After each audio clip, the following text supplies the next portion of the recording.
اكيد الارقام مش مبينه. معقول يكون براس الشجره؟ لازم اعربش على الشجر.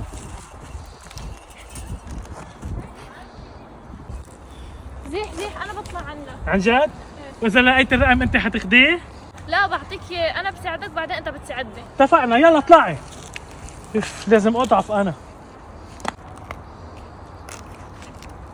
لقيت الرقم هو 3. 7 3. برافو عليكم، يلا قربت. انا اقول ليش المعلم بده يحبسنا بهيدي الحديقه ليكتشف الرقم. كيف شو هيدي؟ حتى شوف مش عم تنشال. الرقم هو 4. 7 3 4. يلا قربت، بعد في رقم وبربح الكنز. ايه دفتر؟ معقول يكون في شي رقم هذا؟ ما فيهوش ولا رقم، هي فاضي.